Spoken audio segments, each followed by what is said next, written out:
Estamos aqui para dar voz ao povo, em defesa dos cidadãos, pela dignidade humana. Todos temos deveres, mas também todos temos direitos. Será que existe justiça? Isto é o povo a falar. Olá, muito boa noite e bem-vindo a esta segunda-feira que dá o pontapé de saída para mais uma série de programas. Isto é o Povo a Falar. Eu sou o João Nuno Pinto e ao longo deste mês temos utilizado a palavra equinócio, porque foi no mês de março que começou o equinócio, ou que se deu o equinócio de primavera no hemisfério norte, e equinócio, tal como eu tenho dito, refere também, ou é a conjunção de duas palavras gregas, ecos e nox, que significava, então, naquela época, noites iguais. Quando falamos de igualdade, andamos a falar também ao longo deste mês de igualdade de género, de facto, do esforço que as mulheres têm que fazer, ainda nas sociedades, inclusive a portuguesa, para, de alguma forma, conseguirem atingir os mesmos patamares que os homens e terem as mesmas possibilidades. Temos falado também, infelizmente, de um drama que nos continua a atormentar, que é a violência contra a mulher e a violência doméstica. E, nesse sentido, também a equipa de produção do Isto é o Povo a Falar teve consciência de que estes casos de violência não acontecem de um dia para o outro. Obviamente tem que haver algum tipo de indício, tem que existir algum tipo de comportamento que, ao longo do relacionamento, um lado e o outro pode identificar para, provavelmente, com uma melhor informação, tomar uma decisão correta e evitar estar em relacionamentos que, de facto, depois vão culminar com contextos de violência. Mas, para isso, temos que deixar que seja um expert, alguém que conhece desta situação, alguém que trabalha com esta situação, alguém que, ao longo da sua carreira, também teve que fazer formação neste sentido, e é o nosso convidado, o João de Sousa, consultor forense, CEO e founding partner da É Por Si Consultoria Forense. E, João, é importante também mencionar que tu foste inspetor da Polícia Judiciária durante 18 anos, falhei por um, durante 18 anos, e obviamente também o teu percurso, pese embora, o facto de estares nos homicídios também fez-te cruzar, com certeza, com homicídios que aconteceram em contexto de violência doméstica. Nós já lá vamos. Porque és nosso amigo e porque já conversamos também há muitos anos, eu quero te perguntar também, antes de mais, como é que está o teu caso, que foi aquilo que fez com que tu viesses conversar connosco a última vez que aqui estiveste, que é o famoso o tiro da banheira, que na realidade já devia ser a PJ adulterou as provas. Mas não é isso que ouvimos na comunicação social. Boa noite, João. Obrigado por me terem cá mais uma vez. Há boas notícias em relação ao tiro da banheira. Vamos conseguir fazer o programa até ao fim, porque ninguém me vem deter nem vai prender. Nós já conseguimos demonstrar em tribunal que, de facto, foram falsificadas provas e que o tiro já existia. O Ministério Público, surpreendentemente, nada diz ou faz. Acho que está em choque. A senhora juiz está a fazer o percurso normal e está a chamar as testemunhas e até a reinquirir novas testemunhas, e vai, agora, dia 19, vão ser reinquiridos os elementos da Polícia Judiciária responsáveis pela investigação, quer do 186, que era o caso do senhor Luís Grilo, da senhora Rosa Grilo, quer do meu, e está a seguir os trâmites normais, com a celeridade normal da justiça, com várias greves e um cumprimento para quem está em luta, porque é a única forma de fazerem a luta, mas está tudo atrasado. Está tudo atrasado. Isto é uma pergunta retórica, não é? Mas surpreende o facto de o mainstream media não ir atrás daquilo que tu apresentaste, que a tua equipa e vocês apresentaram nesse... Olha, ontem, domingo, lancei mais um texto na É Por Si, no meu site da É Por Si, da empresa, onde falo exatamente sobre isso. Sobre o mainstream e sobre o facto da cobertura não estar a existir. São as dores do parto, como diz o Dr. Miguel Santos Pereira, com quem eu trabalho e que me defende neste caso da banheira. São os dores do parto. Portugal não está habituado ainda a este tipo de trabalho, a esta maneira de trabalhar, nem ao tipo de empresa que foi lançada e como também há pouco jornalismo de investigação e há pouca imparcialidade e equidistância das partes por parte do jornalismo, não digo de todo, mas da maior parte, ninguém fala disso. Está toda a gente à espera do resultado final. Do resultado final. Mas se por acaso o resultado final, que é aquele que tem que existir, que é a absolvição, acontecer, eu depois tratarei de divulgar e de propalar sobre os telhados do mundo o que aconteceu. Muito bem. João, olha, a nossa ideia neste programa é, de facto, criar também aqui uma plataforma que sirva de serviço público. Infelizmente, tal como eu dizia, o agressor não acorda um dia e resolve ser o agressor. Há um perfil, há determinados comportamentos que se podem identificar, alguns são identificáveis logo na fase de namoro. Como é que tu nos podes ajudar? Há um perfil, há vários perfis? Há um perfil. Não há o perfil português. Porque os perfis têm que ser estudados. Porque os estudos têm que ser realizados. Se nós formos à literatura, nós temos o perfil do agressor. Só que é o perfil do agressor situado numa certa realidade, num certo contexto social, num certo país.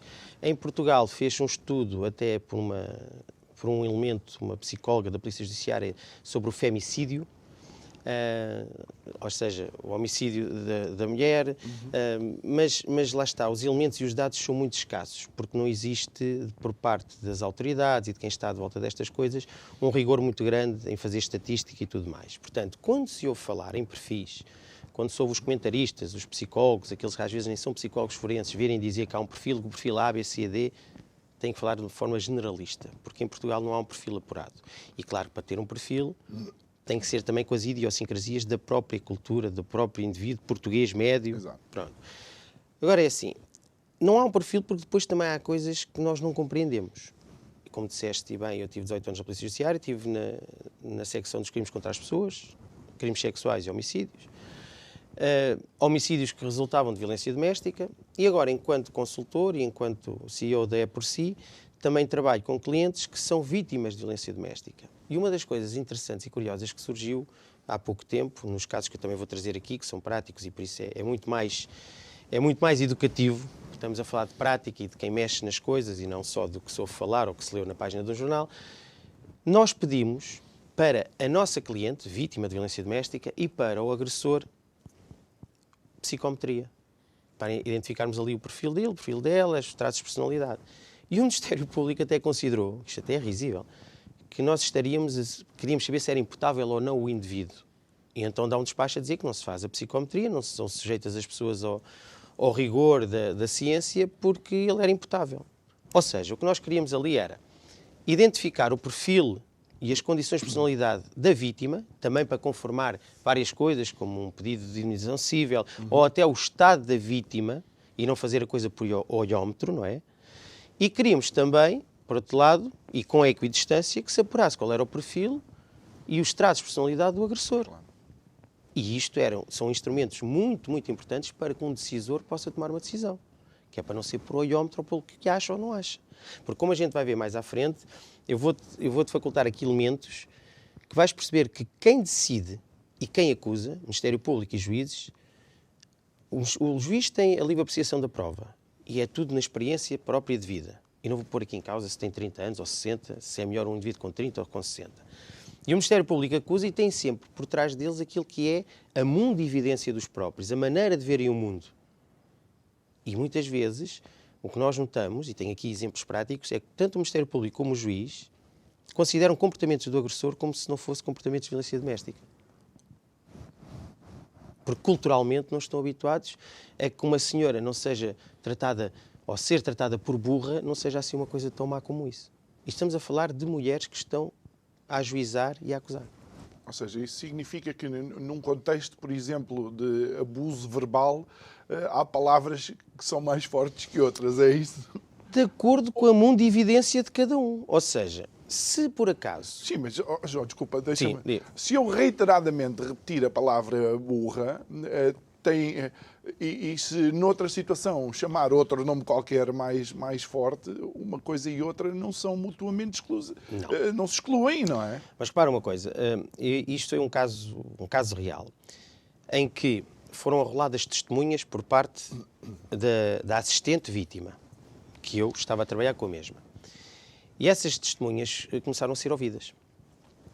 E às páginas tantas perguntaram a procuradora, a instância dela, que é a acusação: a senhora ouviu alguma vez a senhora X a ser maltratada ou diminuírem na sua capacidade, na sua dimensão enquanto mulher, enquanto empresária?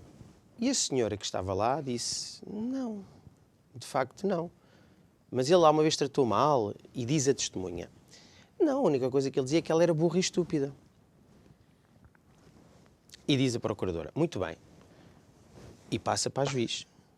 E a juiz deixa aquilo, en passant, deixou aquilo passar. Ou seja, vamos ver o que é que está aqui em causa. Está em causa, estamos a falar de perfis e de cultura e de idiosincrasias, está em causa uma certa cultura implementada, mesmo na cabeça, e neste caso a vítima era uma mulher, na cabeça das mulheres, que são maioritariamente as vítimas, que aquela senhora, se calhar, pela experiência que tinha do seu mundo, se calhar, possivelmente, o companheiro dela dizia: olha, és uma estúpida, o refogado está mal feito, és uma burra, não soubeste ligar o micro-ondas ou uma coisa qualquer. E já estou aqui mesmo, também eu a estereotipar: a senhora está dentro da cozinha e não faz outra coisa. Exatamente. A minha cliente era uma pessoa que nem estava dentro da cozinha nem nada, era uma empresária, uma pessoa diferenciada. E o indivíduo diminuía-a constantemente, chamando-lhe burra, estúpida e outras coisas piores. E aquela testemunha, que até era uma testemunha do nosso lado, perante a procuradora, sai-se com uma coisa destas. A única coisa que vi era. E agora o que é pior que isto tudo? É que depois a procuradora, afinal, naquilo que é as suas alegações finais, e depois até naquilo que se vai ver, que eu depois trago aqui o caso, para não antecipar, aquilo que é depois a sentença, é uma coisa surpreendente que a gente depois falará mais pormenorizadamente. João, uma das coisas que temos sentido ultimamente é que, de facto, a violência está a começar cada vez mais cedo. Ou seja, no namoro, em Espanha os casos são, de facto, dramáticos. Então, que tipo de comportamento, e tu tens filhas, eu tenho uma filha, que tipo de comportamento é que, eventualmente, um companheiro das nossas filhas tivesse ou tem, e que nós imediatamente teríamos que alertar para um perigo? Eu vou um bocadinho antes. Ok. Eu tenho, de facto, 3 filhas. 3 filhas e um filho. Uma com 20, uma com 16, um com 8 e outra com 19 meses. Dentro da minha casa, as minhas filhas nunca viram eu tratar mal a mãe, nem o meu filho viu tratar mal a mãe. E se por acaso existem discussões que existem, como é lógico, entre os casais, nós não passamos nunca de um patamar de agressividade ou de desconsideração que põe em causa quer a dignidade, já para não falar na integridade física. Portanto, vicariação. Isto começa dentro de casa. Ok? E por mais que eu seja um egótico extremamente brilhante, eu não faria nada sem a minha mulher. Estou a pôr a minha mulher lá atrás. Não é isto que eu devo dizer. A minha mulher ajuda-me na minha vida ao meu lado, caminhando ao meu lado. Não vai à minha frente, não vai atrás de mim, vai ao meu lado. Se for à frente, eu tenho que apressar o passo para estar ao pé dela. Ok? Portanto, se nós tivermos este pensamento e esta maneira de ver a vida e de identificar as mulheres, é totalmente diferente. Agora vamos passar para o resto. A minha filha, se foi habituada a este tipo de educação, de vicariação, de exemplo em casa, quando o namorado disser a ela: olha, tu és um bocadinho estúpida, não estás a ver, aquilo liga logo uma data de luzes. Alto. Ok? Para já a minha filha diria logo: não digas estúpida, estulto. Ou estulta. Eles ficariam um bocado atrapalhados. Com um tipo que chama estúpida à mulher, tem que levar uma resposta destas, depois não sabe o que é que há a dizer. E a Leonor diria logo: olha, é estulto. Amor, é estulto. Tu nem sequer sabes falar. Tu nem sequer sabes falar. Portanto, eu tenho que dizer que sim. Retira-te. Sim, certezinha absoluta que essa... É tudo uma questão de educação. É tudo uma questão de nós habituarmos. E depois, se essa educação não surge em casa, então vamos ter que dar nas instituições que estão a ajudar os nossos futuros adultos. Ok? E tem que estar aí despertos já de outra maneira, professores, auxiliares de educação, procuradores, Porque se a minha filha, por exemplo, a mais velha, que já compreende mais isto, até está a estudar Direito, estivesse neste julgamento, onde a senhora Procuradora faz uma pergunta, que até diz um impropério, alguma vez ele tratou por X, e a senhora diz, não, isso não. Então pronto, então não é violência. Portanto, só de X para cima é que é estúpido, incompetente, não sabes fazer nada, não é violência doméstica. Porque muita gente pensa na violência doméstica como algo físico. Só a parte física. Não. Os maus tratos psicológicos também existem, continuados. Tal como o assédio não é só sexual, também há assédio moral. Exatamente. Olha, João, obviamente ao longo do tempo também se vão criando ou mitos ou de alguma forma determinados rótulos, porque ao simplificar algo que é complexo, a pessoa pensa que ajuda um bocadinho mais. Vamos a alguns casos específicos. É verdade ou mentira que violência doméstica, inclusive a do foro físico, dá-se maioritariamente em contexto de pobreza? Não, este caso que eu trago aqui é um caso de pessoas diferenciadas. Estamos a falar de uma empresária, uma pessoa extremamente qualificada e existiu. Portanto, o facto do menino ou a menina vir de boas famílias não significa... Não significa nada disso. Até pelo contrário. Há uma coisa que as pessoas têm que perceber. A pobreza não é sinónimo de falta de amor ou de educação. Se nós falarmos na formação académica, e claro que pais que têm outro tipo de estatuto social ou tipo de capacidade económica para dar aos filhos estudos diferenciados, é uma coisa diferente. Okay? Mas nós podemos estar a falar de Dostoiévski à mesa e depois as práticas são tão más que toda a gente cospe no chão. Ok? Portanto, não tem nada a ver a pobreza com a violência doméstica. Tem a ver outra coisa, é que nós se calhar não percebemos que existe violência doméstica noutro estrato social, se quiseres pôr assim, elevado, porque se oculta mais. E se calhar a violência não é de uma forma, mas talvez de outra. Mas tu tens vários casos aí públicos, conhecidos, que o estrato social é diferenciado e, no entanto, existe. Inclusive figuras públicas. Exatamente. Televisão e governo. Exatamente. Acho que todos nós nos lembramos. Outra questão que eu vejo reiteradamente que as pessoas normalmente têm isto como um indício forte, é maltratar os pais, ser mal educado para com a mãe ou com o pai, e quando eu digo mal educado, eu digo de facto agressivo em termos de palavras. Isso também é um indício de que mais tarde, eventualmente... Sim. Há comportamentos que depois vão enquadrar aquilo que lá está, o tal perfil que existe. Por alguma razão, agnóstico que sou, um dos mandamentos é nunca maltratar o pai e a mãe, não é? Exatamente. É honrar o pai e a mãe. Porque é daí que também nasce todo o direito, daquilo que é depois a moral e a ética. É normal que uma pessoa que não tem qualquer tipo de respeito por figuras de referência, que são figuras de referência até no plano da afetividade, que depois, perante alguém que está a partilhar um caminho comum e que está a tentar fazer um projeto de vida, vai ter sempre esse tipo de comportamento. Portanto, isso é um indício. Pode não ser o resto, mas é um indício. E depois também há uma coisa muito importante que é, geralmente, e nós não podemos... A tónica aqui é a vítima, e nós temos que falar mais das vítimas, mas geralmente, alguém que se une a esse tipo de pessoa e que não se consegue libertar é porque há alguém que também já foi vítima ou assistiu Mas nós já a cenários desse tipo. Nós ainda nem chegamos a que passos é que eventualmente as pessoas podem dar para se libertar deste tipo de situação. E sabes que eu creio que, na minha humilde sapiência, que isto no fundo é como os acidentes de avião. É uma conjunção de pequenos fatores que depois culmina de facto na violência, e este seria mais um deles. Outra coisa que vemos muito atualmente é: dá-me a password das tuas redes sociais, quero ver o teu telemóvel, outras coisas que parecem pequenos beliscões. Tudo isto devia alertar o rapaz ou a rapariga. Geralmente, as raparigas, os rapazes fazem isso, os homens e as mulheres. O conselho, por exemplo, eu vou dar aqui, que dou aos meus filhos e que também falo com a minha mulher, é o seguinte: eu costumo dizer à minha mulher, eu não quero saber que redes sociais tens, falas com alguém ou não, porque ninguém troca o sol pelos candeeiros. Ou seja, Isto é tudo uma questão de confiança no próprio. Ok. O ciúme doentio não é nada mais, nada menos que uma falta de confiança em nós próprios, na nossa pessoa.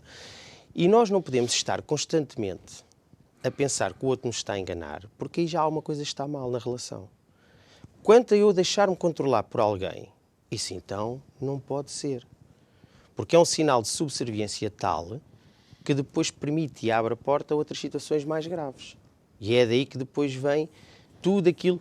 Aquele indivíduo que se divorcia da mulher, ou que a mulher divorcia-se dele, e que depois constantemente a persegue, exerce violência doméstica, porque a violência doméstica não é só dentro de casa, até pode ser com o ex-cônjuge.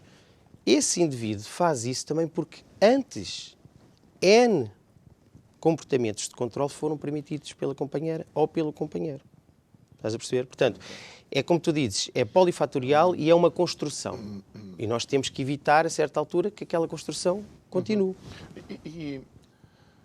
E tentando mais uma vez deixar aqui algumas redes de salvação para pessoas que vivam em contextos destes, que passos é que podem ser dados, e se realmente a pessoa gosta daquela pessoa, como é que pode demonstrar que não vai permitir mais esse tipo de comportamentos? A única coisa que a pessoa pode fazer é, quando existir o primeiro comportamento, abandonar o barco. Porque mais importante que nós gostarmos do outro é nós gostarmos de nós. E nós termos dignidade.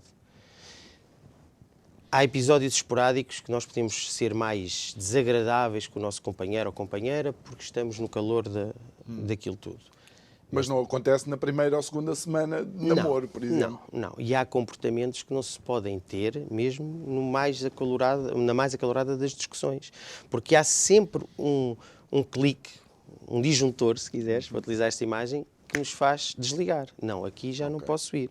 Porque acima disto, eu não posso, porque já não estou a dignificar a pessoa com quem estou. E ao não dignificar a pessoa com quem eu estou, não me dignifica a mim próprio. Porque eu também não quero ter uma pessoa subserviente ao meu lado. Não quero ter alguém que faça tudo o que eu digo. Há quem queira, são os sociopatas, não é? Há quem queira, mas esses são aqueles que a gente deve de alertar para as nossas Leonores, para as nossas filhas e para as nossas Helenas. Atenção, não vais por aqui. A questão dos comportamentos é bastante fascinante, porque até comportamentos que aparentemente não me parecem maus podem ser lidos de uma forma diferente. Claro. Quero lembrar que o Hitler tomava 4 vezes banhos por dia, mas não é porque era asseado, é porque ele achava que era contaminado pela presença dos outros ao pé dele. Não é? E ele dar-me sempre flores a seguir a bater-me também não é nada agradável.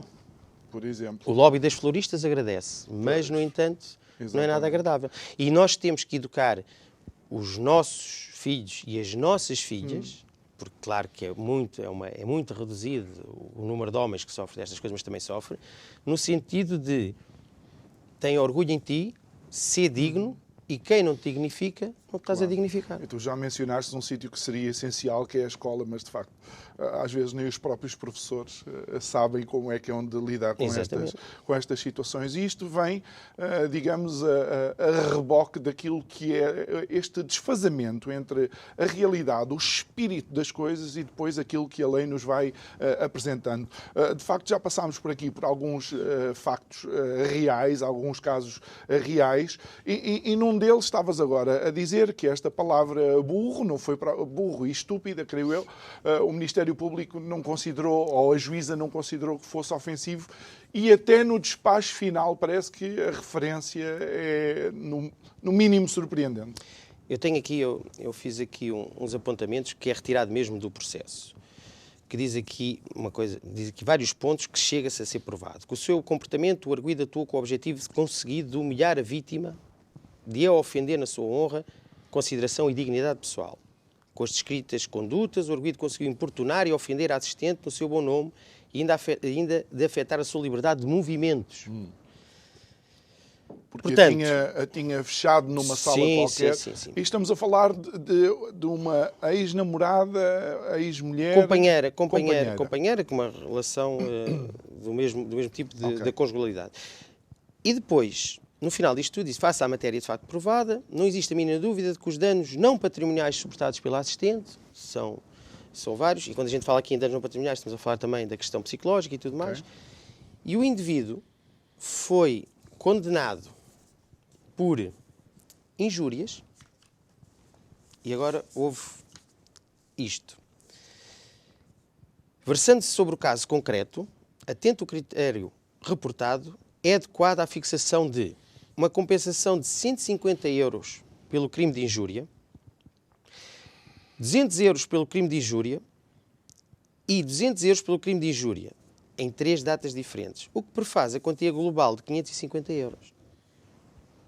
Esta senhora foi agredida, coagida, o filho, e no final 550 euros e 3 crimes de injúria.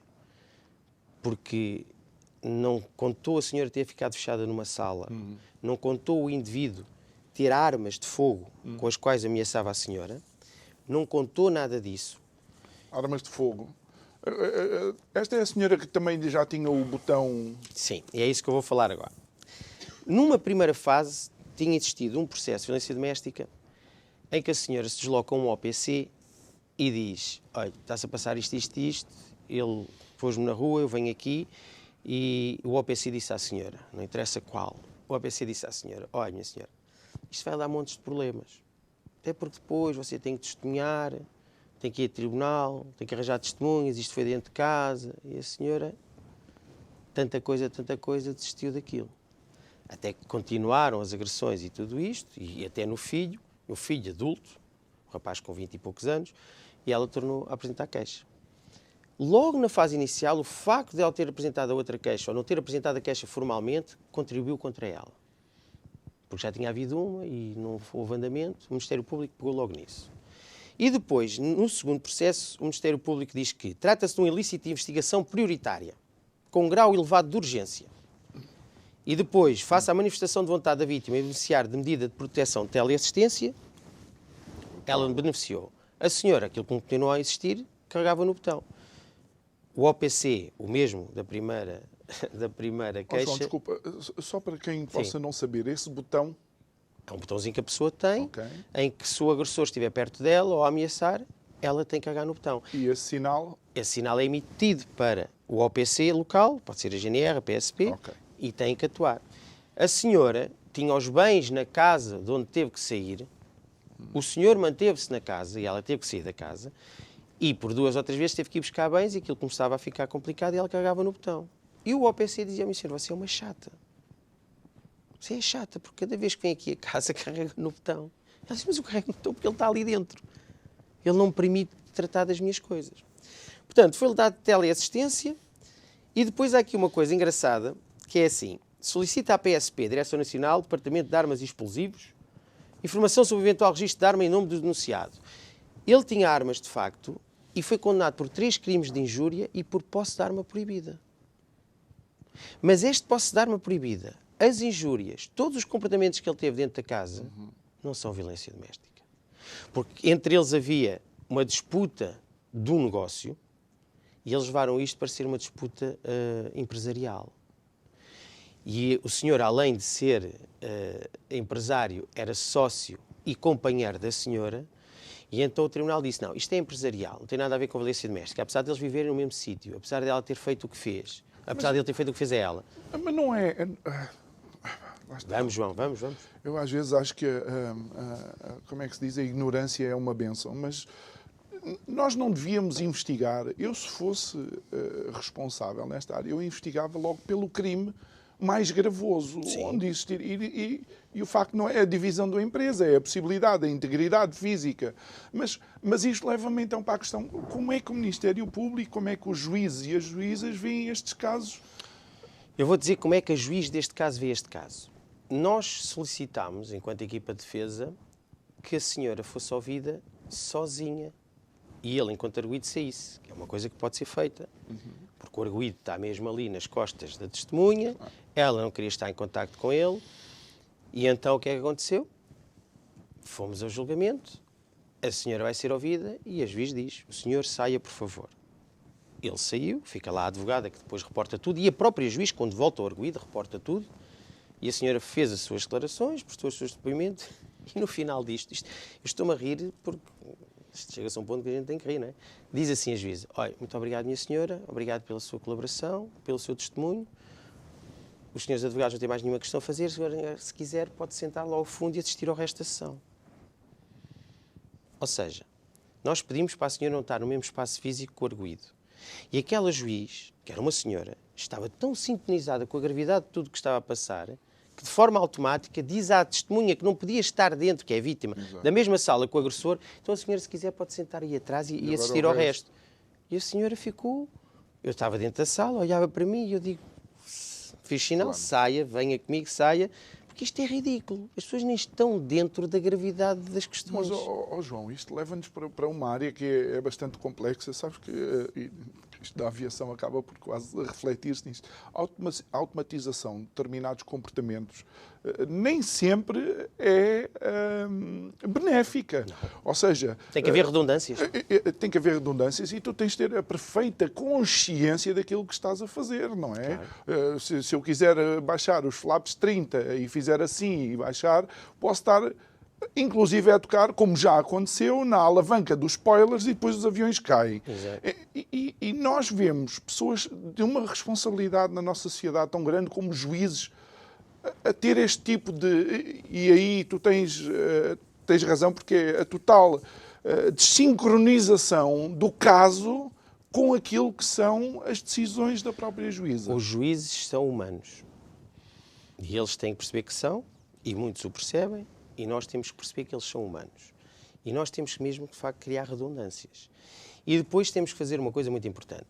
Mais do que eu, com os meus 49 anos e com a minha experiência de vida, estar a avaliar uma pessoa e a ajuizá-la, de acordo com o que é a minha experiência de vida, eu tenho que fazer um exercício de alteridade. Ou seja, eu tenho que me colocar nas sandálias do outro, na pele do outro, e conseguir perceber...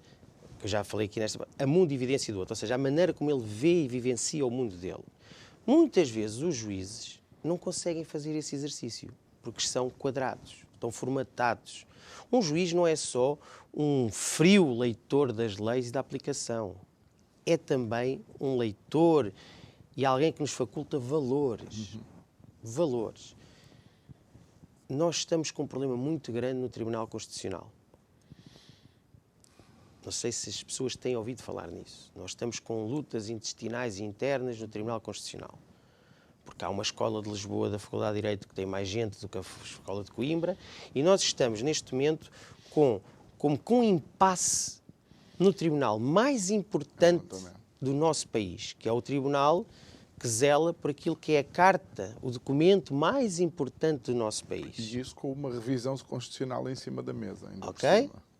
Estás a perceber? Portanto, atenção a isto que eu estou a dizer, que depois a gente poderá falar noutro dia, noutra oportunidade. Nós estamos com isto. E estamos com juízes a ter comportamentos absolutamente infantis, reprováveis, que não têm o mínimo sentido de dever, nem dignificam o cargo que ocupam. Portanto, os juízes são humanos. Ponto final. Deixa-me dar um pulinho para outro caso. Nós temos uma cliente que tem um filho menor. E essa cliente, noutro país, que é para não estar a particularizar muito, apresentou uma queixa contra o agressor, que era o companheiro dela. O agressor, no outro país, neste momento, está com uma caução de 8.000 euros. E ela teve que vir para Portugal, a fugir àquilo tudo que lhe fizeram. Desde ser pontapeada na barriga enquanto estava grávida, desde o indivíduo a colocar na rua praticamente nua. Um horror total. Em Portugal, os nossos tribunais, já com o conhecimento de causa do que se estava a passar em Espanha, continuam a tratar aquilo como que a mãe deve permitir ao pai estar com a criança. E que se trata, talvez, sem nunca ninguém querer falar nisso, num processo de alienação parental. E anda já a pessoa nisto já há 2, 3 anos. E nunca ninguém teve a preocupação de dizer assim: minha senhora, diga lá o que é que se passa, venha aqui falar connosco. E anda a senhora de um lado para o outro, com técnicos, com isto, com aquilo, com aquele outro, a tentar pôr uma criança que tem algumas dificuldades até a nível cognitivo, a estar a interagir com um homem que nunca viu na vida, só porque a lei e o espírito da lei dizem que um pai e uma mãe devem ter o dever de proporcionar educação ao filho e de estarem com o filho. Mas depois temos as exceções e temos aquilo que são as questões de valor e de ver qual é a própria particularidade do caso. E nós temos isto em Portugal. E assistimos a coisas absolutamente inacreditáveis. Não houve um juiz ou uma juíza que mandou a vítima ir jantar com Sim. o Então, agressor. isso saiu assim na imprensa, eu não sei se está descontextualizado ou o que é que está. Agora, que há muita gente, mulheres, que vêm a falecer por serem vítimas de violência doméstica, porque não há uma avaliação séria, concreta, exata, científica do caso, porque não há técnicos devidamente credenciados e acreditados e certificados para o fazer. Isso é. E depois temos outra coisa inacreditável, que é retirar a vítima do espaço onde está e fica o agressor. E depois temos, porque é assim, nós temos que ver, eu estive agora no 7º Seminário sobre a Violência Doméstica, onde esteve elementos da PJ, onde estiveram procuradores e tudo mais. E a certa altura falou-se ali um bocadinho contra a corrente dos agressores, onde esteve também o atual diretor da Direção-Geral de Serviços Prisionais. Nós não podemos esquecer o agressor, dando toda a importância à vítima, que tem que ser intervencionado como deve de ser. Ok? E deve ser intervencionado no sentido de perceber o que é que aquele indivíduo é, homem ou mulher, e depois fazer o melhor por ele. Sim, eu recordo-me das nossas primeiras conversas, de tu contares o contexto da prisão. Exato. Em que, na realidade, mais rapidamente sai de lá um melhor criminoso do que propriamente reformado. Eu tenho um exemplo vivido de um indivíduo, um elemento de uma força de segurança, de um OPC, que foi condenado a 7 anos e meio. E eu acompanhei durante 4 anos, 8 meses e 22 dias a experiência dele na reclusão. Era um indivíduo, era um pedófilo, agressor, era melífluo, era ardiloso, era dos mais bem comportados dentro do estabelecimento prisional. Okay? Era daqueles que falavam mais com os guardas e que conseguiam fazer a circulação da informação para que houvesse paz e tranquilidade dentro da prisão. E a certa altura ele teve uma epifania e disse: ele tinha sido condenado a 7 anos e meio, eu vou pedir tratamento. Eu tenho que ter tratamento para aquilo que é a minha parafilia. Então pediu tratamento, arranjou um advogado, o advogado pediu tratamento, pediu para ser tratado, e o que é que aconteceu? Não há tratamento dentro das prisões. Mas aquele indivíduo que era muito bem comportado, que dava boas informações aos guardas, colaborava com o sistema, queria tratamento, ao fim de 4 anos, os 8 meses e 22 dias ele já não estava lá, os meus restantes, ao fim de 4 anos, ele veio para a rua porque ia ter tratamento. Portanto, nós temos que reformar o sistema. Eu não acredito na prisão perpétua, eu não acredito em esterilizações, etc. e tal. Agora, acredito numa coisa que são avaliações periódicas reais de quem está recluído, e mais ainda de quem está recolhido por este tipo de crime. Ok, mas também sabes que é o crime, aliás, é o comportamento desviante com maior taxa de insucesso em termos de não há solução. De tratamento. Há uma coisa importante, não há solução. Em Inglaterra há pedófilos que pedem para serem, sim. Não sei se é castração química, porque eles sabem. Mas não é a solução, porque o abuso sexual de uma criança, ou de quem quer que seja, não se consome ou não se pratica com uma ereção. Não. Ok? É Ponto final, parágrafo. E há uma coisa que é muito importante que as pessoas desconhecem. Há muitas conhecem. A maior área, o maior órgão erógeno do corpo humano é o cérebro. Ok? Portanto, nós temos que acompanhar essas pessoas têm que permitir o seu acompanhamento, porque essas pessoas não há solução científica nem tratamento. Neste momento, a legis artis, as práticas, não há. Isto está mais do que admitido. Agora, tem é que depois o sistema também ser sábio, sapiente o suficiente para perceber quantas dessas pessoas, porque são muito ardilosas, porque são pessoas que vivem na sombra, e têm que viver na sombra e no ardil, utilizam-se do próprio sistema para se eximir a aplicação da justiça. Muito bem.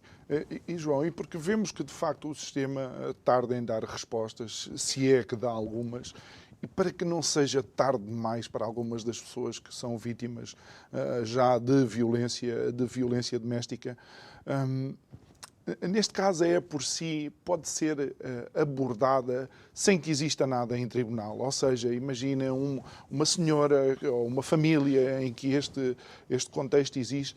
podem ir ter contigo e vocês podem de alguma forma ajudar, ou só quando as coisas às vezes já é tarde demais, se calhar? Não, pode. Eu trago-te aqui, já te falei em 2, havia mais um caso. Deixa-me só referir esse caso muito rapidamente, porque isto também é terrível. E lá está, é o conselho que a Por Si deu à cliente, que é o seguinte, é uma pessoa que vinha sendo agredida física e psicologicamente ao longo do casamento, divorciou-se, entra-se naquela fase da regulação das responsabilidades parentais e o indivíduo, o ex-marido, deu-lhe cabo da vida, manipula a criança, aquelas coisas todas, alienação parental, e ela, ao fim destes anos todos, tomou a decisão, vou apresentar violência doméstica. E apresenta e o Ministério Público avalia aquilo e diz que não há nada de mais. E a senhora, a meu conselho, praticando um crime, porque as gravações ilícitas não são permitidas, a não ser com valor mais alto se levante e depois o juiz decide, a senhora agarrou e apresentou um vídeo. Mesmo das agressões que tinha no passado. Ela tinha o vídeo por uma razão. Porque cada vez que o indivíduo fazia aquilo, ela apresentava o vídeo a ele e dizia, estás a ver, isto não é comportamento para nós, para o nosso filho. Para o sensibilizar. Estamos a falar de pessoas diferenciadas também. Lá estão os tais estratos sociais. O mito da pobreza a cair, não é? A cair completamente. E ela dizia, estás a ver. Ela fazia como uma catarse com ele, como se quiseres um debriefing. Olha para isto. E ela, a certa altura, diz-me, olha, doutor, eu tenho isto. E eu digo, olha, vai-se praticar um crime, se assim entender o juiz, mas apresente isso. E só com isso, é que a senhora procuradora... Mais uma, estás a ver? Aqui são questões de género muito importantes, porque há aqui uma coisa importante, deixa-me só fazer um parênteses para não perder aquilo que tu me disseste. É que muitas vezes, porque estamos numa sociedade masculina, ocupada por homens, que agora cada vez mais, e ainda bem, as mulheres estão a ocupar esses cargos, as mulheres tornam-se homens, masculinam-se. Eu via na polícia judiciária colegas que entravam, já não usavam saias, tinham que começar logo a usar calças. E depois, até impropérios já diziam. E só não se coçavam, como os homens quando estão a falar de bola uns com os outros, porque não havia nada para coçar. Portanto, a questão é esta. As mulheres têm que definitivamente assumir que são pessoas de direito, mulheres, com capacidade igual à dos homens. Não digo para levantar 300 quilos, mas agora também já dá, se fizerem muito ferro. E têm que, de facto, assumir aquilo que são. Para te responder sobre a Por Si, fugindo um bocadinho à publicidade, nós pegamos nas coisas e queremos pegar nas coisas a ovo, no início. E quanto mais cedo nós pegarmos, melhor. E a Por Si também está no site, oferta esse tipo de acompanhamento. Porque nós temos uma coisa, não é Por Si, que se chama o mentoring ou coaching forense, que está muito direcionado também para o tratamento prisional, mas também para pessoas que sofrem este tipo de crimes e estas coisas. Até para perceberem como são de fazer o seu coping, como se diz na psicologia, como é que hão de reagir e tratar e ter ferramentas para lidar com estas coisas. O que significa que, quando a pessoa vai ter contigo, ou com a equipa com que tu coordenas, juntamente com a CEO também da empresa, acaba por ser uma ajuda integrada. Exato.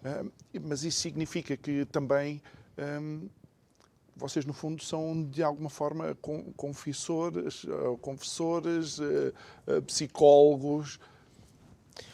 Nós temos aqui um caso, mais uma vez, eu no outro dia, num vídeo que fiz no nosso site, com o advogado com quem eu trabalho também, disse, nós somos um cisne negro na justiça.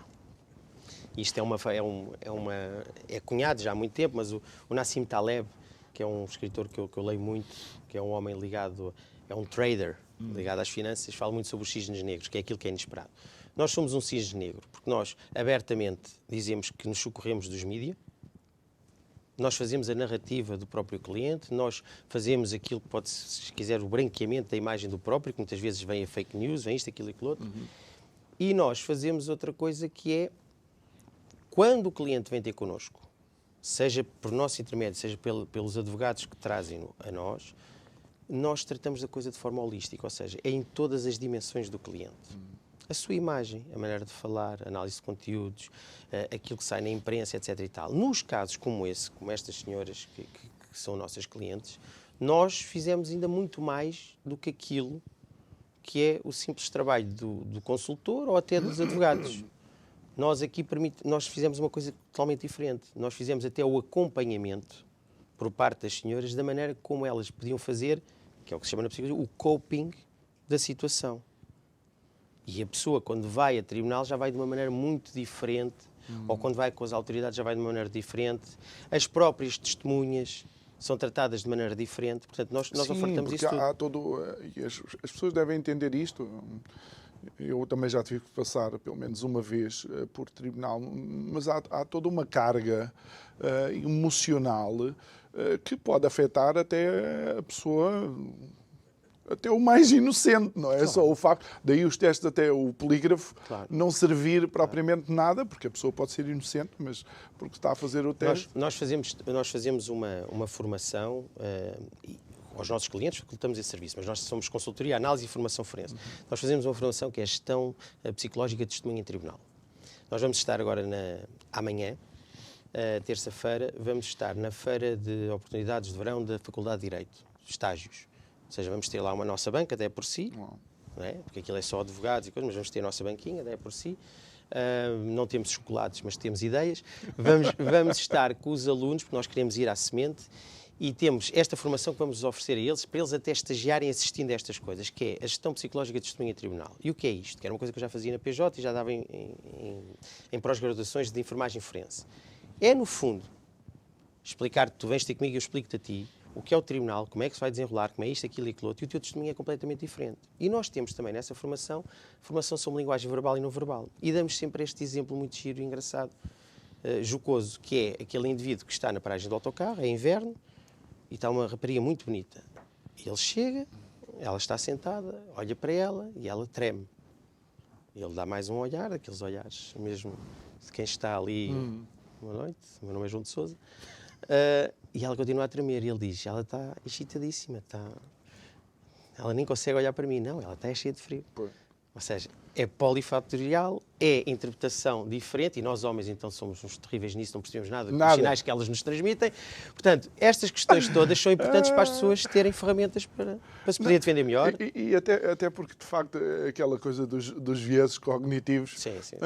Acaba por ser bastante importante. Eu lembro-me, tu puseste toda a malta aqui a pensar na noite e afinal era dia, é por isso que ele conseguiu desviar-se da pessoa que ia no meio da estrada. Exatamente. E João, estamos já nos últimos 2 minutos sensivelmente do nosso programa, não querendo de todo tornar isto demasiado dramático. A questão é que em Portugal, independentemente daquilo que a sociedade civil tem feito, nas associações e mais algumas, o problema continua a estar na justiça? O problema continua a estar na prática. Na prática. Naquilo que é a aplicação. Nós temos, eu já disse isto várias vezes aqui neste espaço, nós temos dos códigos penais, processuais mais humanistas, mais desenvolvidos, mais progressistas, tudo. Só que depois a prática é uma coisa diferente. O espírito e a letra da lei está lá. A prática é uma coisa completamente diferente. E a prática muitas vezes está condicionada por aquilo que nós somos enquanto povo, enquanto cidadão, enquanto exercício de cidadania, enquanto conhecimento, enquanto muitas coisas que davam um programa completamente diferente deste, claro, e importante, que passa também por isto.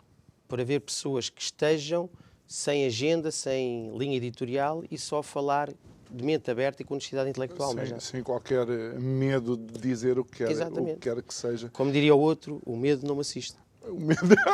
Agora, hoje foi o outro. Se calhar não me enganar no nome. Hoje foi o outro. E é de facto importante abordar estas temáticas. Obrigado, João, por ter estado aqui por me terem cá connosco e por acrescentares mais valor a este tema que é tão pertinente e nos diz respeito, de facto, a todos. Olha, e uma das coisas que acaba por ficar, de facto, na memória é o João dizer que quando estamos em contexto de relacionamento com alguém, a pessoa a quem mais temos que amar é a nós mesmos. E se, de facto, nos amarmos a nós mesmos, não vamos permitir aos outros que nos maltratem e, provavelmente, assim, evitaremos alguns desfechos dramáticos. Não vai ser dramático o fecho do nosso programa, antes pelo contrário. Temos boa informação. Amanhã regressamos à mesma hora. Um resto de uma muito boa noite e muito obrigado.